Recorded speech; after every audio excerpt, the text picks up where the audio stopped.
우리 지난주에 이어서 계속해서 우리 다윗의 이야기로 함께 금요일 날 말씀을 나누고 있는데요. 오늘은 특별히 사무엘상 30장에 있는 전체 말씀을 우리가 함께 보면서 이것을 통해서 특별히 다윗과 그 부하들, 그 모든 식솔들이 함께 공동체를 이루며 살았던 시글락에서 어떤 일이 일어났는지, 또 그것이 어떻게 시글락이 어떻게 또 하나님이 돌보시고 또 서로가 서로를 돌보는 하나님이 기뻐하시는 공동체로 나아가게 됐는지 오늘 말씀을 통해서 우리가 함께 나누려고 합니다. 본문 이전에 29장에는 어떤 이야기가 등장하냐면요. 지난주 우리 신조연 전사님께서 나누셨던 말씀처럼 다윗은 이제 사울의 어떤 미움과 또 질투에 또 못 이겨서 또 죽음의 위협 앞에 이스라엘을 떠나게 되죠. 그래서 이스라엘 광야에서 머물렀지만 어떻게 됐죠? 그곳까지 계속해서 사울이 다윗을 죽이려고 쫓아오는 바람에 더 이상 이스라엘 땅에 다윗이 머물 수 있는 곳이 없었습니다. 그래서 다윗이 선택한 것은 그의 이스라엘의 적인 블레셋 군대에 마치 용병으로 살아가는 삶이 그에게 있어서는 가장 최선이라고 판단이 됐었죠. 그래서 그 당시 아기스 왕의 밑에 들어가서 블레셋 사람들의 밑에 들어가서 용병으로서 또 수많은 전투에 참여하는 그런 고된 삶을 계속해서 살아갔습니다. 처음에는 아기스 왕과 블레셋 사람들이 다윗을 시험하려고 또 여러 가지 의심도 품었지만 다윗이 이뤄내는 성과로 말미암아 다윗은 아기스 왕에게 신뢰를 얻고 또 시글락이라는 마을을 아기스 왕으로부터 머물 수 있도록 허락을 받았죠. 그래서 그곳에서 다윗과 600여 명에 달하는 용사들 그리고 그의 모든 식솔들이 그 시글락이라는 곳에서 마을을 이루어서 한 공동체를 이루어서 살게 되었습니다. 그런데 다윗은 여전히 아기스 왕과 함께 전장을 누벼야 했었기 때문에 시글락을 떠나서 부하들과 함께 아기스 왕이 머무르던 그러한 지역에서 같이 지내다가 블레셋 사람들의 질투에 못 이겨서 아기스 왕은 결국 다윗에게 자신의 이 공동체에서 머물러 있던 곳에서 떠나 돌아가기를 이제 권고를 합니다. 그것이 29장의 내용이고 그런 상황 속에서 다윗과 부하들은 오랜 시간 아기스 왕을 위해서 긴장감 속에 이제 살아가다가 이제는 자신을 따르는 무리들 그리고 가족들이 있는 시글락으로 돌아가게 되고 그 첫 시작이 오늘 30장으로 이어지게 됩니다. 30장에 보면 이제 크게는 두 가지 에피소드로 나뉘어져 있어요. 첫 번째 에피소드는 다윗과 그 600명의 부하들이 이제 그동안 자신의 삶을 짓누르던 조금은 불편한 상황 속에서 계속해서 살아가다가 이제 가족들이 있는 이제 집으로 돌아가게 되는데 마침 그때에 어떤 일이 일어나죠? 비극적인 재난과 같은 일이 그들의 눈앞에 펼쳐지게 됩니다. 30장의 말씀 1절부터 쭉 보게 되면 이제 그 부하들이 시글락에 도착했을 때 시글락은 아무런 사람 소리도 들리지 않고 연기와 또 무너진 그런 집들을 그들이 마주하게 되는데요. 그것은 바로 아말렉 사람들이 다윗과 부하들이 집을 비운 사이에 아말렉 사람들이 쳐들어와서 그곳에서 있는 모든 여자와 아이들을 다행히도 죽이지 않고 다 포로로 잡아 돌아가고 그곳에 있는 모든 재산들을 가지고 이제 약탈해서 이제 도망가고 마을은 완전히 초토화시킨 이유였죠. 마침 그 직후에 이제 다윗과 부하들이 그 장소에 도착하게 되는 거예요. 그들의 마음은 어땠을까요? 계속해서 오랜 시간 전장을 누비면서 사실 자신들의 마음에 원해서 간 곳은 아니었잖아요. 그리고 아기스 왕을 오히려 도와주고 블레셋 민족들에게 도움이 되는 일. 사실은 그 이면에는 이스라엘의 어떤 계속해서 어려움을 줬던 이방 민족들을 또과의 전쟁이긴 하였지만 그래도 그렇게 자신의 신분을 또 마음을 철저하게 숨기며 살아했던 그 세월이 그 다윗과 부하들로 하여금 마음과 또 여러 가지 또 육신을 지치게 만들었을 것입니다.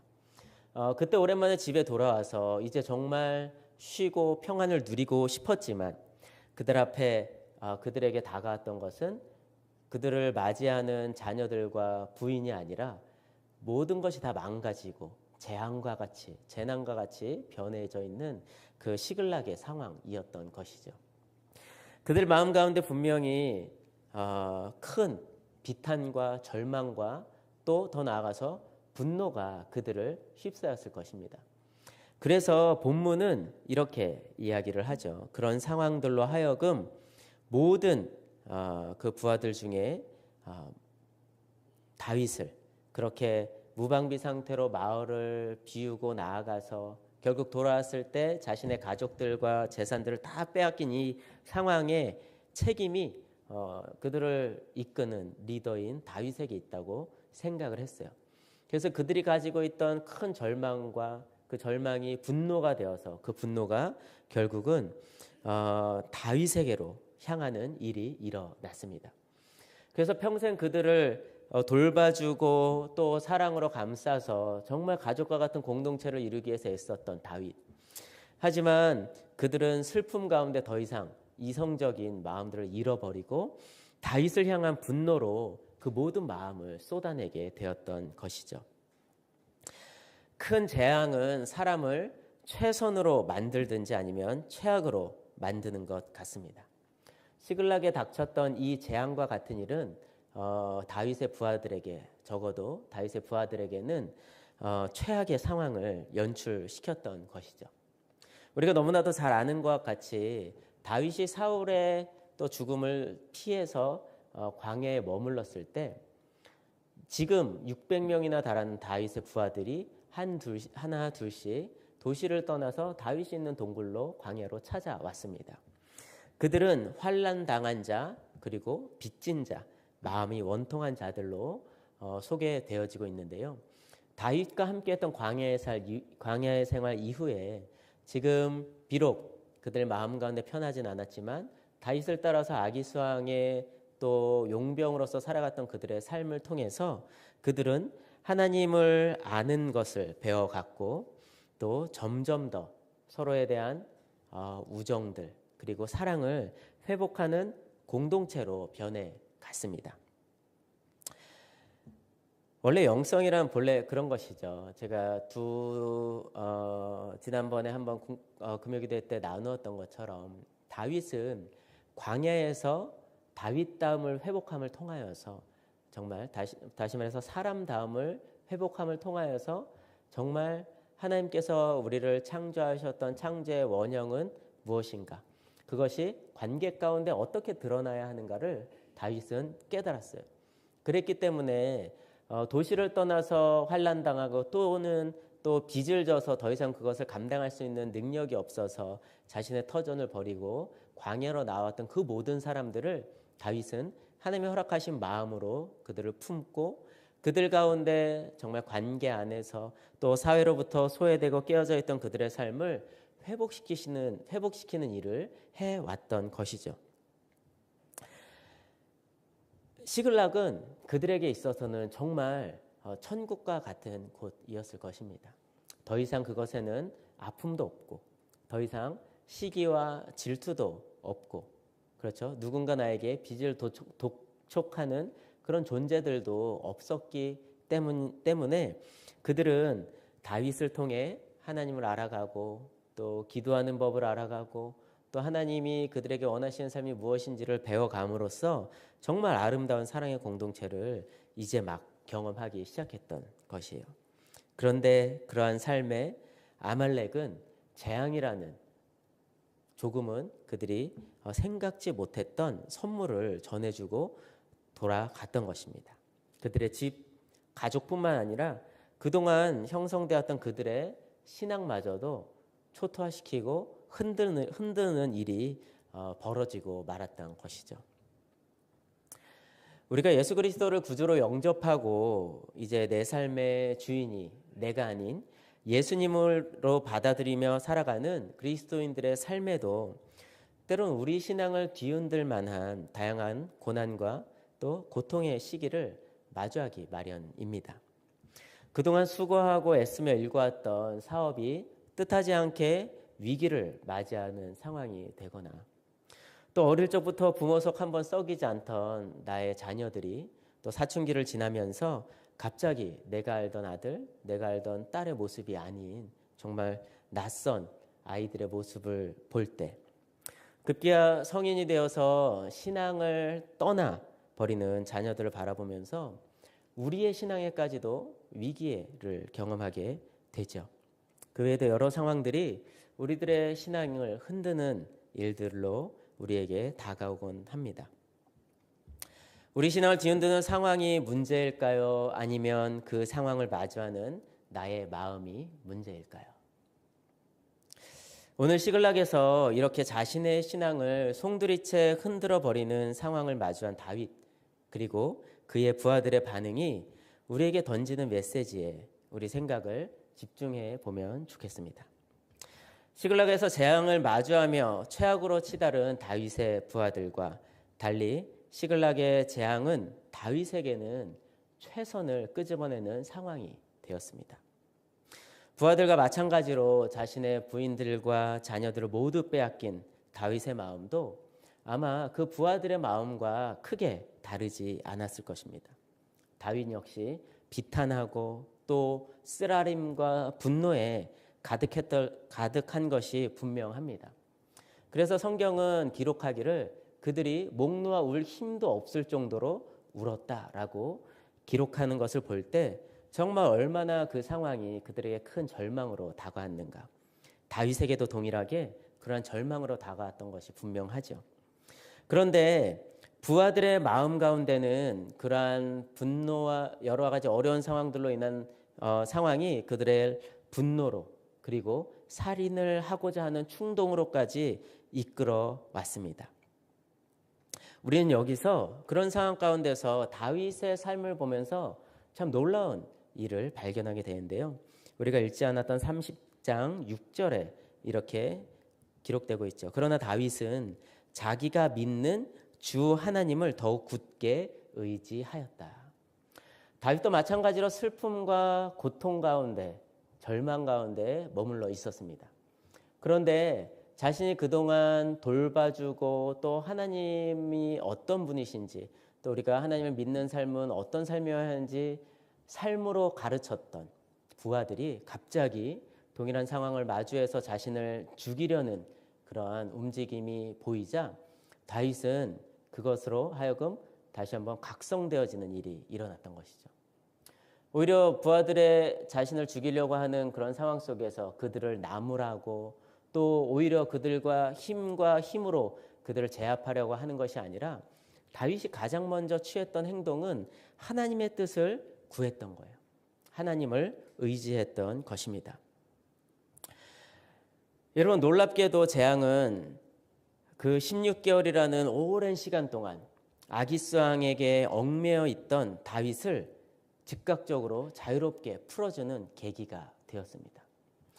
그들은 계속해서 어떻게 하면 아기스 왕으로부터 자신들이 보호받을 수 있을지 계속해서 긴장감 속에 살았던 다윗으로 하여금 정말 그가 의지하고 그가 붙들어야 할 존재는 아기스 왕이 아니라 바로 그를 지금까지 그의 삶을 이끌어 오신 하나님이시라는 사실을 다시 한번 이 어려운 상황을 통해서 깨닫게 되었다는 것이죠. 다윗은 다시금 하나님과 깊은 관계를 맺기 시작했습니다. 뒤에서 그는 제사장인 아비아달을 찾아가서 함께 하나님을 예배하고 또 주님께 기도함으로써 이 어려운 난관을 어떻게 극복해야 할지 하나님으로부터 지혜를 구했던 것이죠. 여러분 다윗의 삶은 어떻습니까? 우리들이 하나님을 믿고 신앙생활을 하며 살아가는 우리들의 삶과 동일한 삶의 태도를 보여주고 있나요? 아니면 우리들의 삶은 그런 상황 속에서 다윗의 부하들과 같은 반응을 보이기 너무 쉬운 그런 삶을 살아가고 있나요? 저는 다 아시는 바와 같이 3년 전에 정말 제 삶에 있어서 가장 큰 재앙의 시간을 경험하게 되었죠. 아내를 먼저 하나님께 맡겨드리는 그 순간을 사실은 지금도 너무나 생생하게 또 그 느낌 그대로 기억을 하고 있게 되는데 그 상황 속에서 제 마음 가운데도 아마 동일한 그런 이 다윗의 부하들과 같은 감정이 있었던 것 같아요. 그런 절망적인 상황 속에서 저 또한 깊은 슬픔과 그런 비통한 마음들을 동일하게 가지면서 그 마음들이 어떤 특정한 대상은 아니지만 또 누군가 어떤 사람을 향한 것은 아니었지만 어쩌면 하나님을 향한 분노로 그렇게 마음이 향하고 있었던 그런 시간들이 저에게도 있었습니다. 그런데 그때 제가 그 시간들을 그래도 그렇게 하나님을 원망하고 또 하나님께 그런 분노를 깊이 표현하는 데까지 나아가지 않았었던 그런 시간들은 무엇에 의한 것일까? 제가 좀 그동안 계속해서 좀 고민하고 생각해 보면 바로 다윗과 같이 하나님은 도대체 이런 상황들을 나에게 왜 허락하셨을까 하는 그러한 질문으로부터 시작하지 않았나 하는 생각을 하게 돼요. 동일하게 어려운 상황에서 저도 계속해서 뭔가 포기하고 싶고 또 놓고 싶고 훌쩍 떠나고 싶고 그런 마음이 왜 안 들었겠습니까마는 그런 상황 속에서 저를 붙잡아 줄 수 있었던 것은 하나님을 경외하는 그동안의 삶을 통해서 어떠한 상황을 마주하든지 하나님의 뜻을 구하며 살아왔던 어떤 제 삶의 습관들, 어떤 제 삶의 신앙의 태도들이 그 절망적이고 재난과 같은 그런 순간 속에서도 하나님이 그렇게 살아갈 수 있도록 그렇게 붙잡을 수 있도록 제 삶을 이끌지 않았나 하면서 감사한 마음을 갖게 됩니다. 그런 삶의 경험을 통해서 오늘의 본문을 읽으면서 사실 저는 다윗의 부하들의 삶이 너무나 이해가 되었어요. 그 절망적인 상황, 그렇죠? 어쩌면 정말 하나님을 경외하는 다윗, 자신의 삶에 정말 큰 바위 얼굴과 같이 삶의 본으로 여기며 스승으로 여기며 살았던 그 다윗을 따랐던 그 삶에 어떻게 보면 결과가 자신이 가지고 있던 모든 소유와 또 가정, 자녀까지도 다 한순간에 잃어버리는 상황을 마주했으니 얼마나 그들 마음 가운데 큰 어려움들, 슬픔들, 또 분노가 있었겠어요. 근데 그럼에도 불구하고 하나님을 경외하는 한 사람이 참 중요하다고 여겨지는 것은 바로 다윗은 그들과 동일하게 반응하지 않았다는 겁니다. 그것이 오늘날 그리스도를 머리로 한 몸 되어 공동체를 이루는 우리 교회의 모습에서도 우리가 반드시 마주해야 되고 만나야 할 모습이 아닌가 생각이 됩니다. 그것이 비단 어떤 목회자의 어떤 개인을 이야기하는 것이 아니라 그리스도를 따르는 모든 성도 개개인에 대한 이야기가 아닌가 생각하게 돼요. 왜 그렇죠? 하나님께서는 베드로전서 1장, 2장을 통해서도 우리에게 말씀해 주시는 것 같이 하나님을 믿고 하나님께서 우리들의 신분을 완전히 바꿔주셨죠. 하나님의 백성으로 또 왕같은 제사장으로 우리를 바꿔주셨던 것처럼 바로 우리 각 사람의 삶이 많은 이들에게 작게는 우리 가정과 또 우리 교회 공동체들에게 그리고 덜게는 우리가 주님으로부터 부르심을 받은 그 부르심의 자리들 그 직장과 여러 가운데 살아가는 사회 속에서도 우리는 동일하게 하나님 나라의 제사장으로 그런 모습을 그런 태도를 취하며 살아가야 하는 것이 우리들에게 주어진 몫이 아닌가 생각해 보게 됩니다. 다윗이 그렇게 하나님으로부터 지금의 위기 상황을 돌파하고자 했을 때 하나님이 허락하셨던 지혜에 따라서 그들은 급히 그 어수선한 부하들의 마음을 다잡아서 그 아말렉 족속을 쫓아가게 되죠. 그랬을 때 하나님께서는 한 사람을 만나게 됩니다. 그가 누구였죠? 사무엘상 30장 11절로 15절까지에 나와 있는 이야기인데요. 바로 병들어서 버려진 이집트 소년을 만나게 되는 거예요. 아니 어떻게 가다가 그 이집트 소년을 만날 수 있었겠어요. 그런데 그 소년을 만나서 보니까 거반 죽게 되었어요. 그런데 다윗은 그러한 한 작은 만남에도 소홀히 하지 않고 그를 먼저 살리는데 시간과 에너지를 투자합니다. 여러분 우리 같으면 그럴 수 있었을까요?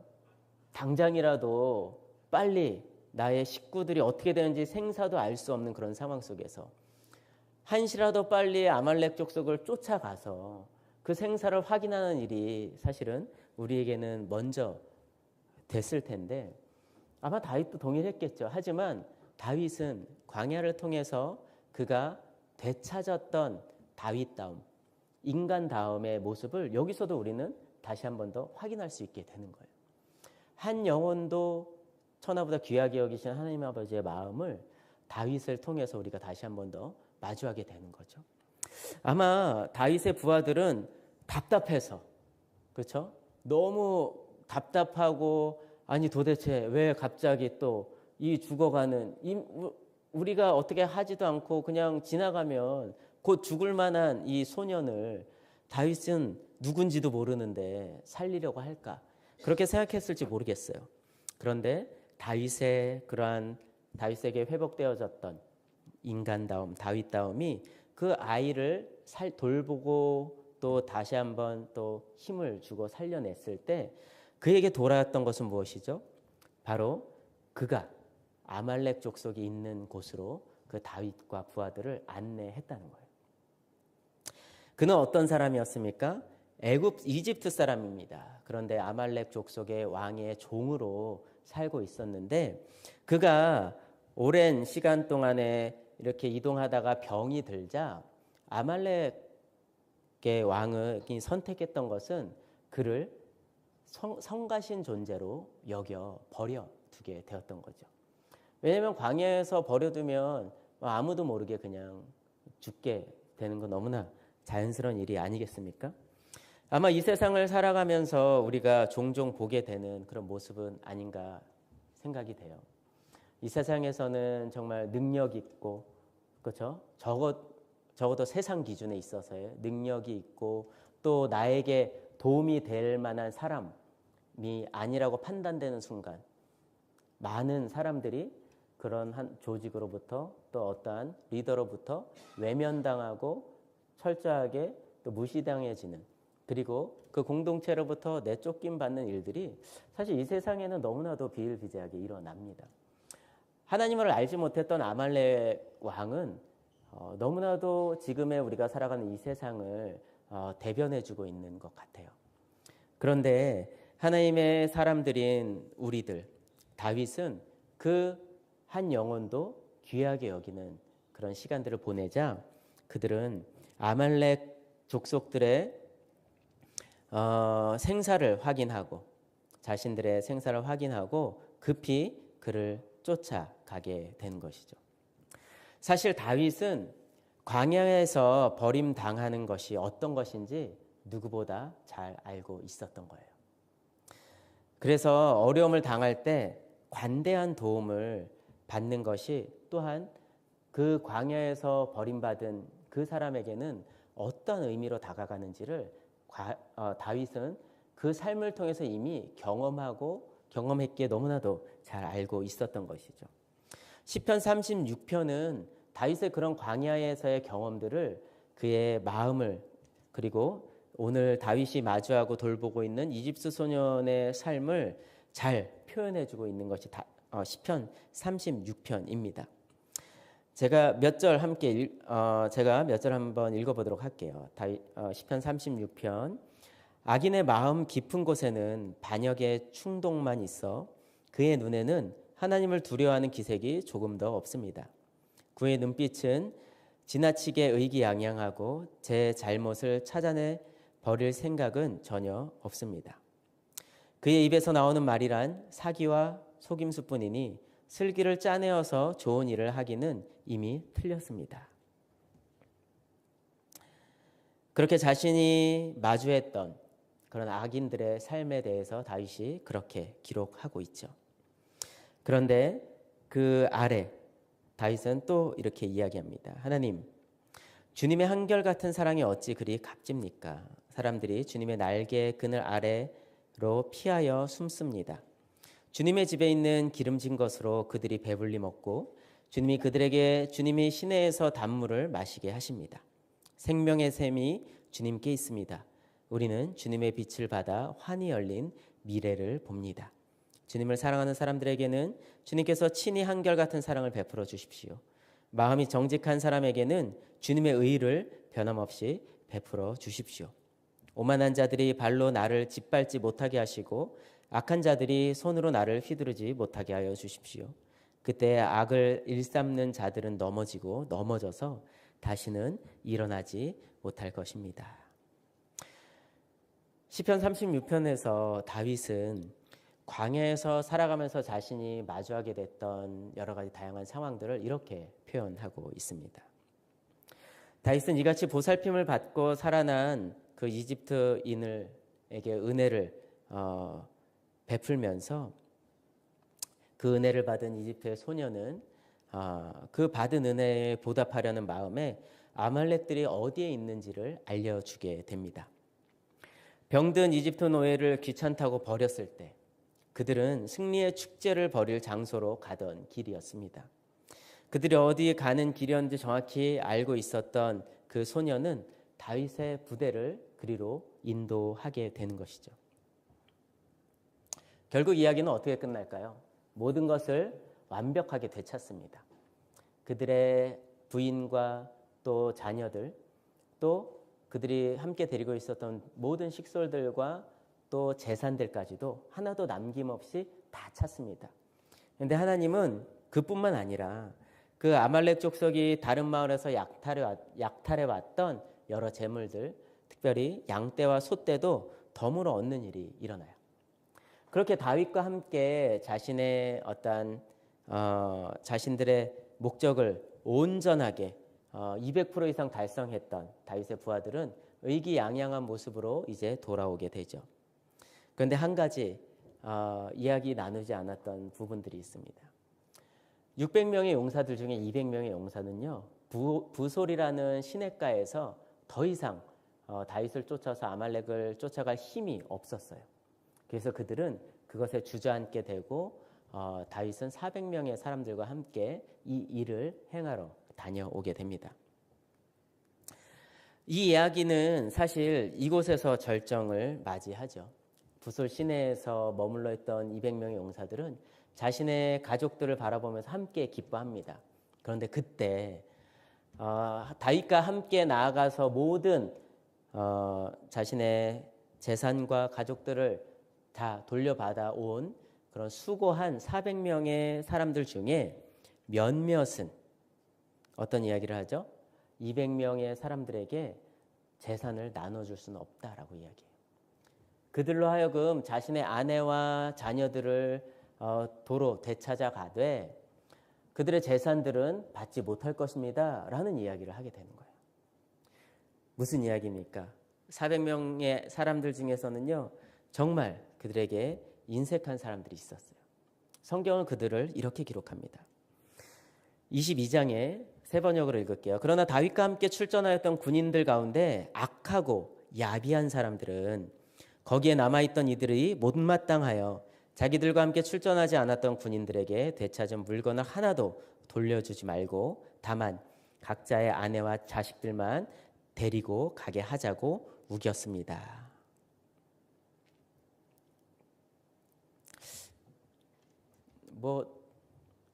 이성적인 판단으로 그리고 합리적인 생각을 해보면 크게 이해되어지지 않는 그런 내용은 아닌 것 같아요. 그렇죠? 이 세상에서는 자기가 수고한 만큼 그 수고에 합당한 어떠한 보상을 받는 것이 너무나 당연한 사회 아닙니까? 어떠한 수고도 하지 않고서 그런 보상을 받고자 한다면 세상에서는 어떻게 그들을 판단하고 바라볼까요? 그런데 다윗은 그들과 또 한 번 다른 선택을 하게 됩니다. 다윗도 동일하게 그 당시에 세상이 돌아가던 이치와 또 세상이 어떻게 또 사람들이 어떠한 방식으로 어떠한 태도로 사회를 바라보면서 살아가는지 너무나도 잘 알고 있었죠. 그는 기름 부음 받은 이후에 왕궁에서 사울과 함께 살면서 나라를 다스린다는 것이 무엇인가, 정말 권력자들이 이야기하는 내용들은 무엇이고, 또 그는 양치기로 살았던 그런 극히 사회 하층민으로 살아가면서 또 그들의 삶 또한 두루 경험을 통해서 알았던 그런 다윗이었죠. 그럼에도 불구하고 다윗이 선택한 것은 사회가 요구하고 합의되어진, 암묵적으로 합의되어 온 그런 삶의 형태가 아닌 하나님께서 원하시는 것이 무엇인지에 또 한 번 집중하게 되었다는 거예요. 그래서 다윗은 이야기합니다. 그들에게도 공정하게 나누어 주어야 한다. 아마 다윗을 얼마나 그들이 욕했을지 우리가 한번 생각해 볼 수 있습니다. 다윗을 위해서라면 자신의 목숨도 내놓았던 그들이 또 한 번 더 다윗에게 깊은 배신감을 또 느끼는 순간은 아니었나 생각해 보게 됩니다. 그런데 우리가 여기서 한 가지 생각해 봐야 될 것은 그들이 어떠한 존재였냐 하는 거예요. 그들은 어떠한 존재였죠? 바로 소외되고 또 빚지고 슬픔에 가득 차서 더 이상 자신이 머물렀던 공동체에서 살 수가 없어서 광야에 머물고 있던 다윗을 찾아왔던 그런 사람들이었습니다. 그들에게는 어떠한 소망도 없었어요. 그들이 다윗을 찾아간 이유가 다윗을 만나면 뭔가 자신의 삶이 회복될 것 같아서였을까요? 아닙니다. 그들은 더 이상 그들이 어렸을 때부터 지금까지 삶의 깊은 뿌리를 내리고 살아왔던 공동체로부터 외면받은, 그들로 하여금 더 이상 그것에 머물 수 없는 상황에 처했던 사람들이었어요. 그래서 어떠한 소망도 없이 그냥 저기 광야에 가보면 다윗이라는 사람이 있는데 거기라도 가서 그냥 같이 살자. 어쩌면 그런 마음으로 갔을지 모르겠어요. 그런데 가서 와 보니까 나 같은 사람이 한둘이 아니었던 거죠. 수많은 사람들이 거기에 모였던 것입니다. 그리고 그들은 다윗을 통해서 서로의 마음을 위로하고 또 돌보고 또 함께 그리스도의 사랑으로 회복되어지는 것들을 경험한 사람들이었어요. 여러분, 그들이 무언가 능력이 있었고 그들이 어떠한 좋은 성품을 가졌고 그들이 공동체를 이룰 만한 특별한 능력들이 있는 사람들이었나요? 그렇지 않죠. 그들에게는 어떠한 능력도 없었습니다. 그들이 그곳에서 한 공동체를 이룰 수 있었던 단 한 가지 이유는 은혜 때문이었다는 거예요. 비록 자신은 어떠한 능력도 어떠한 재물도 어떠한 삶의 가치를 가져다 주는 그런 존재는 아니었지만 다윗을 통해서 하나님의 은혜를 경험하게 되었던 것이죠. 누구와 같이요? 바로 오늘날을 살아가는 우리들처럼 말입니다. 우리 또한 하나님을 만나기 전에는 우리는 다 죄 안에 가는 존재였습니다. 우리는 여전히 내가 내 삶의 주인이 되어서 내 소견에 옳은 대로 내가 원하는 것으로 돌아다녔던 그러한 존재들이었습니다. 하나님 편에서 우리는 어떤 존재였을까요? 우리가 원해서 하나님을 떠났을지 모르겠지만 하나님 편에서는 우리 모두를 잃어버린 한 마리의 양과 같은 잃어버린 존재였다는 거예요. 99마리의 양과 잃어버린 한 마리의 양의 비유를 통해서 우리가 볼 수 있는 하나님의 마음은 바로 그런 것입니다. 우리 모두는 하나님으로부터 잃어버린 존재였어요. 그 양의 비유를 통해서 우리가 알 수 있는 건 무엇이죠? 99마리의 양을 두고 잃어버린 한 마리를 끝까지 쫓아가서 반드시 찾아내는 하나님 아버지의 마음을 우리가 보게 되는 것입니다. 우리는 그런 존재예요.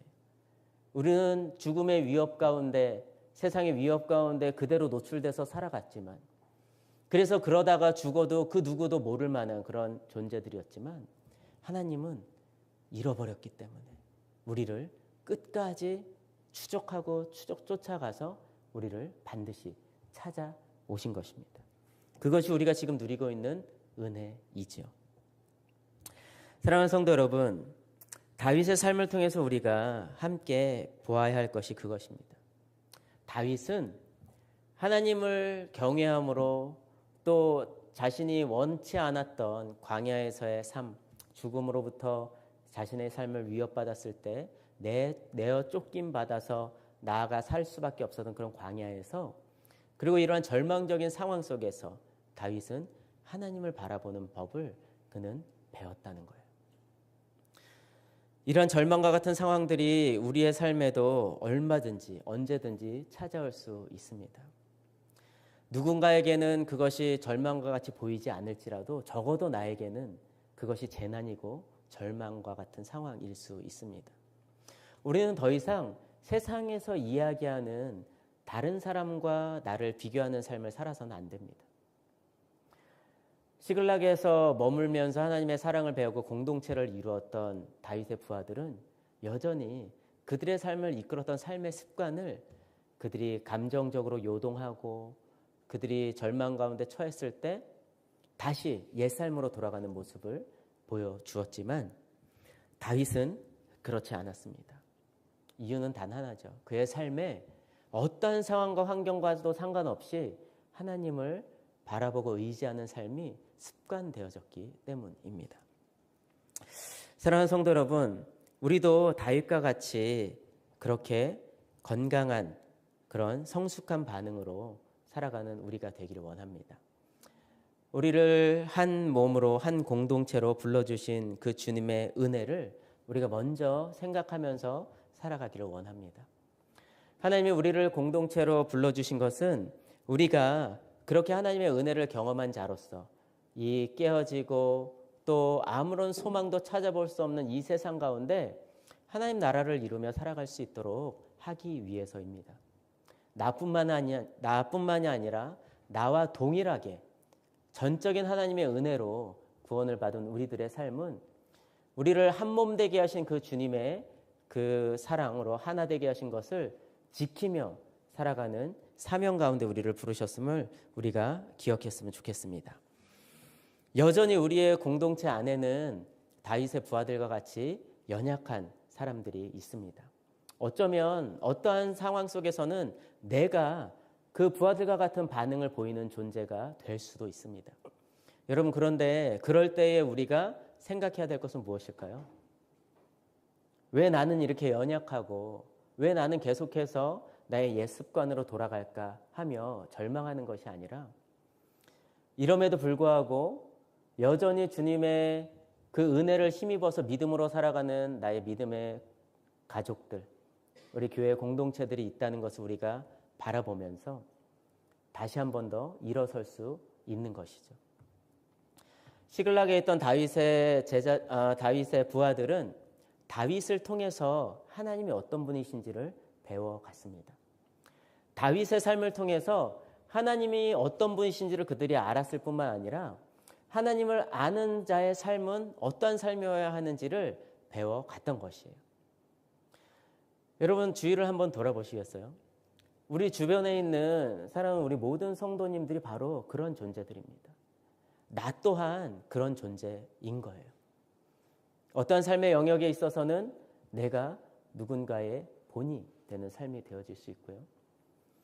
그렇게 우리의 삶을 통해서 하나님을 누군가는 경험하고 만나게 되는 것, 우리의 공동체 안에서뿐만 아니라 우리가 속해 있는 사회의 각 영역 안에서 나의 모습을 통해서 하나님이 어떤 분이신지를 이 세상에 여전히 하나님이 잃어버린 영혼들이 발견하게 될 때 그들을 찾으시는 하나님을 만나게 되는 줄로 믿습니다. 수많은 위기를 지나면서 서로의 연약함을 돌보며 온전한 공동체의 모습으로 빚어져 갔던 시글락에 있던 사람들처럼 우리 또한 서로를 돌보며 그리스도의 머리로 한 몸 되게 하신 하나님의 신비를 아름답게 만들어가기를 주님의 이름으로 축원을 드립니다. 이 시간 함께 우리를 한몸 되게 하신, 우리를 서로 돌보는 공동체로 우리를 만나게 하신 그 주님의 이름을 높여드리면서 함께 찬양하고 또 함께 기도하는 시간 갖도록 하겠습니다.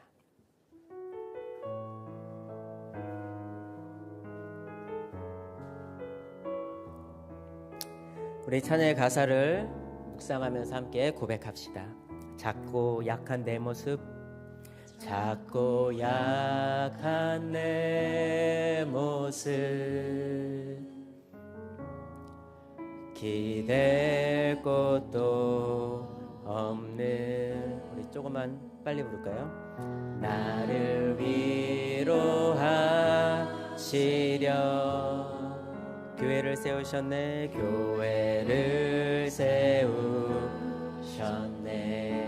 주님은 다 아시네, 주님은 다 아시네. 내가 넘어질 것도, 내가 넘어질 것도, 그런 나를 위하여, 나를 위하여 교회로 세우셨네, 교회로 우리 1, 2절 한번 다시 고백하겠습니다. 작고 약한 내 모습, 기댈 곳도 없는, 나를 위로하시려, 나를 위로하시려. 주님이 교회를 세우셨습니다. 교회를 세우셨네. 우리 주님은 다 아시죠?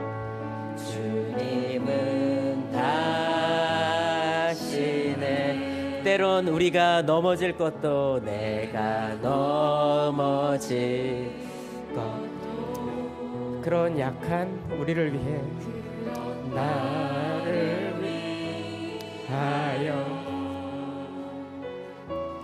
교회로 세우셨네. 우리 고백합시다. 우리 모여 사랑할 때, 우리 모여 사랑할 때,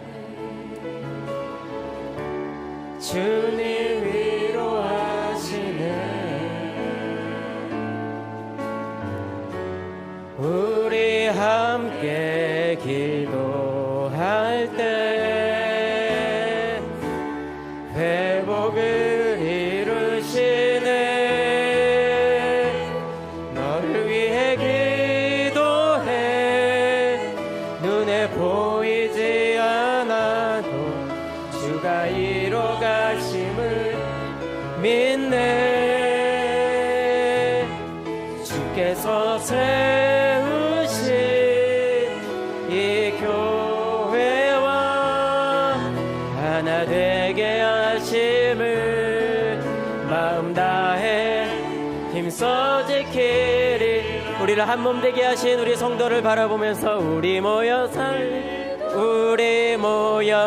사랑할 때 주님 위로하시네. 주님 위로하시네. 우리 함께 기도할 때, 우리 함께 기도할 때 회복을 이루시네. 회복을 이루시네. 너를 위해 기도해. 눈에 보이지 않아도 주를 위로 가심을 믿네. 주께서 세우신 이 교회와 하나 되게 하심을 마음 다해 힘써 지키. 우리 한 번 더 고백합시다. 너를 위해 기도해. 너를 위해 기도해. 눈에 보이지. 우리 교회 공동체를 생각하면서 들어가심을 믿네. 주께서 세우신 이 교회와 하나 되게 하심을 마음 다해 힘써 지키리라.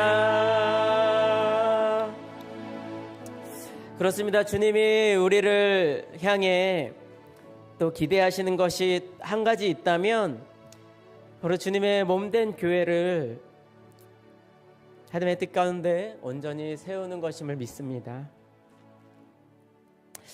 우리가 이 시간 우리 교회를 위해서 또 교회에 또 한 지체되고 한 몸된 우리를 위해서 기도하기를 원하는데요. 예수님께서 마태복음 25장 37절로 40절에 이렇게 이야기하십니다.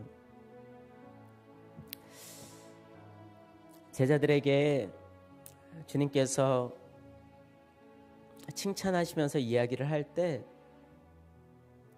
그들이 이렇게 주님께 대답하죠. 주님, 우리가 언제 주님께서 줄이신 것을 보고 잡수실 것을 드리고 목마르신 것을 보고 마실 것을 드리고 나그네 되신 것을 보고 영접하고 헐벗으신 것을 보고 입을 것을 드리고 언제 병들거나 감옥에 갇힌 것을 보고 찾아갔습니까?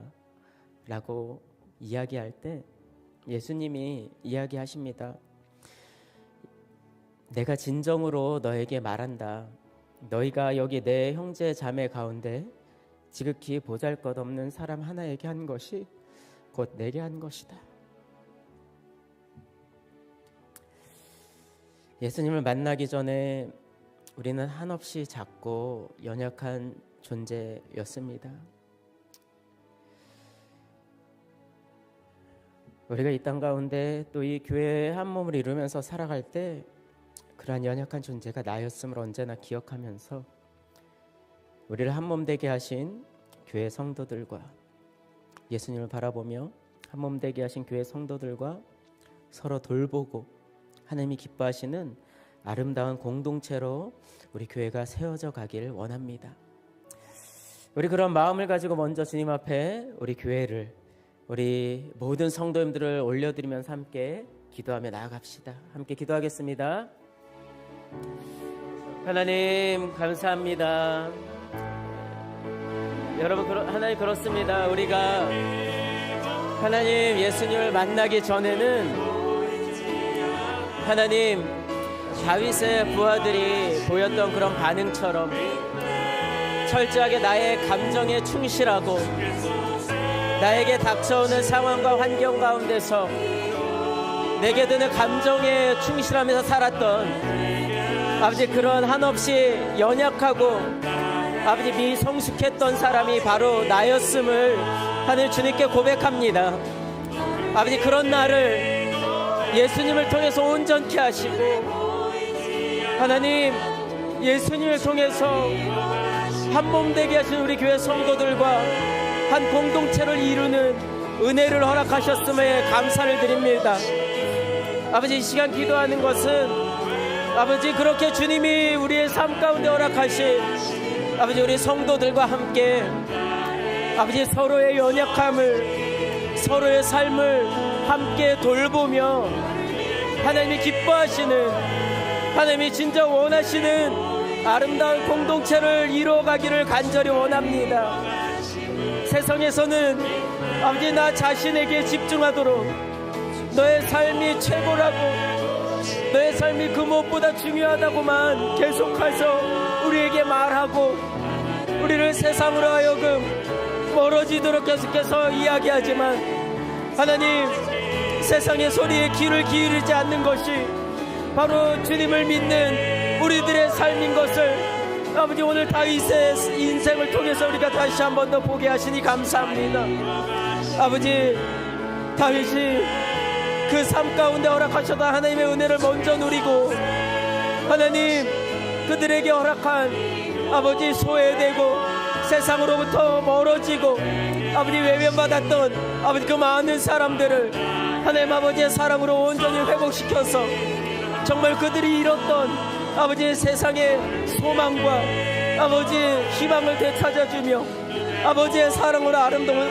공동체를 이루게 했던 것처럼 아버지, 나 또한 내가 속한 모든 공동체에서 작게 하는 나의 가정과 하나님 나의 교회와 아버지 그리고 나를 부르신 사회의 모든 곳에서 그렇게 하나님의 사람으로 영혼을 섬기며 아버지 공동체에 이루어나가는 삶을 살아갈 수 있기를 주님 간절히 원합니다. 주 역사해 주시고 인도해 주옵소서.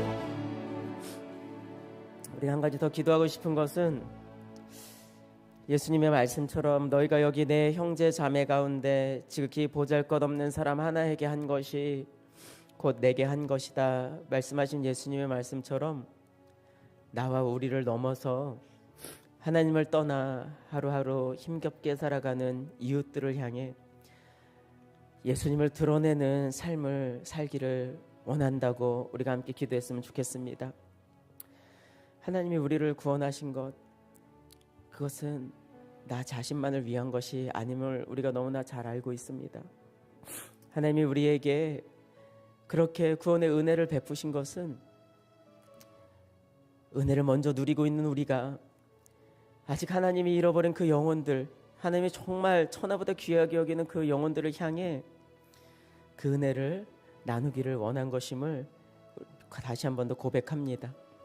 우리가 이렇게 이 기도 제목으로 함께 기도할 때에 우리들의 삶에서 마주치게 되는, 또 만나게 하시고 관계하게 되는 작은 또 인연들, 오늘 본문의 다윗이 그 아말렉 족속을 쫓아가는 길에 만났던, 생명을 잃어가던 그 이집트 소년과 같이 그런 소년을 만났을 때에 우리의 삶에 주님이 이미 회복하신 인간다움으로 그들 가운데 하나님의 사랑을 전하는 삶 살게 하옵소서.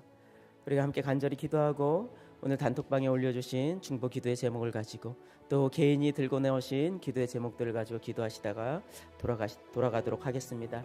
우리 함께 주님의 이름 한번 부르고 기도합니다. 주님,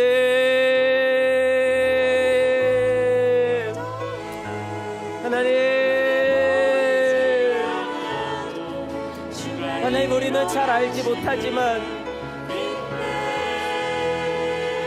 우리의 삶 가운데 아버지 스쳐 지나가는 지극히 작은 자라 할지라도 우리가 그 형제 자매들에게 베풀었던 아버지 그 작은 아버지 섬김과 사랑을 하나님은 너무나도 선명하게 기억하시는 분이심에 감사를 드립니다. 예수 그리스도께서 먼저 우리에게 보이셨던 아버지 그 사랑과 아버지 그 섬김, 그 은혜로 우리를 구원하신 아버지의 마음을 아버지 우리 또한 품고 아버지 따르는 삶 살기를 간절히 원합니다. 이 세상에는 여전히 주님께서 잃어버린 영혼들이 너무나도 많이 있습니다. 하나님, 아버지 지금 우리들은 아버지 여전히 하나님 아버지 나 자신의 삶의 신앙 성장을 위해서만 하나님 주님을 찾고 있지는 않은지요. 아버지 부지중에 도왔던 하나님 아버지 주님의 자녀들을 향해 하나님께서 말씀하시며 그들을 칭찬하셨던 것처럼 아버지 우리 또한 우리는 기억하지 못할지라도 나의 삶 가운데 아버지 스쳐 지나가는 많은 영혼들을 아버지 그들을 선대하며 아버지 그들에게 하나님이 나에게 먼저 베풀어 주신 사랑과 은혜를 나누는 그런 삶을 살아가기를 간절히 원합니다. 아버지 내가 먼저 그렇게 살기를 원하고 아버지 함께 한 몸 이루게 되신 우리 교회가 아버지 그렇게 살아가기를 간절히 원합니다. 무엇을 위한 것이 아니라 하나님이 그렇게 사셨기에 주님 먼저 우리보다 앞서 그러한 삶을 사셨기에 나 또한 그렇게 살아가야 되는 것임을 아버지 우리가 기억하며 아버지 살고 싶습니다. 아버지 우리에게 하나님 은혜를 베풀으시고 아버지 우리를 긍휼히 여겨주실 뿐만 아니라 하나님 아버지의 자비하심으로 아버지 날마다 우리의 삶 가운데 아버지의 빛을 비추셨어. 하나님 나 자신의 삶으로 아버지 고정되어져 있고 머물러 있는 나의 시선과 나의 마음 아버지 나의 생각들을 아버지 나로 하여금 아버지 나의 이웃을 향하여서 아버지 돌려주시고 돌이키게 하시고 하나님이 내 삶에 우리의 삶에 회복하신 하나님 인간다움을 나다움을 아버지 그들 가운데 온전히 행하며 살아가게 해 주옵소서. 아버지, 여전히 하나님 부족하고 연약한 저희를 주님께서 너무나 잘 아시기에 아버지, 나를 위해서 우리 교회를 세우셨을 뿐만 아니라 그렇게 주님을 알아가고 하나님을 향해 아버지 날마다 성장해 나아갈 수 있도록 우리 또한 교회로 세우셨음에 감사를 드립니다. 하나님, 아버지, 나보다 나의 이웃을 향해 아버지, 우리 성도들을 향해 하나님 앞에 나아가는 삶 살게 주여 인도하여 주시기 원합니다. 먼저는 한범되게 하시는 우리 성도님들의 삶을 아버지 돌볼 수 있는 마음을 우리 가운데 허락하여 주시고 한 사람 한 사람의 삶에 어떠한 그들의 필요가 무엇인지 또 내가 그들을 위해서 하나님 나눌 수 있는 것이 무엇일지를 아버지 날마다 주님께 물으며 아버지, 우리의 삶 가운데 아버지 재난과 같은 삶을 마주하는 모든 성도들을 향하여서 우리 몸된 교회가 그들을 그런 절망 가운데 일으킬 수 있는 든든한 아버지 버팀목이 될 수 있도록 우리 교회를 주님 세워주시기를 간절히 원합니다. 하나님, 교회를 더욱더 사랑하는 마음을 우리 가운데 허락해 주옵소서. 아버지의 몸된 교회를 이루고 있는 우리 성도들을 더욱더 사랑할 수 있는 마음을 우리 가운데 부어 주옵소서. 아버지, 우리의 연약함에 더 이상 머물지 않게 하시고 이미 우리를 아버지 온전히 하시고 주님을 아버지 믿음으로 아버지 나의 주변을 아버지 향하여서 나의 마음과 나의 시선을 돌릴 뿐만 아니라 하나님 아버지 깨어지고 하나님의 어떠한 진리도 하나님 아버지 이루어지지 않을 것 같은 아버지 절망적인 세상 속에서 아버지 이미 주님이 시작하신 하나님 나라의 놀라우신 은혜들 아버지 우리가 다윗과 같이 하나님을 바라보고 하나님을 의지하며 하나님께 묻고 나가는 삶에 습관되어진 아버지 그런 성도들을 우리가 분만하서 아버지 세상 가운데 하나님 나라 이루어가는 우리 되도록 아버지 인도하여 주옵소서.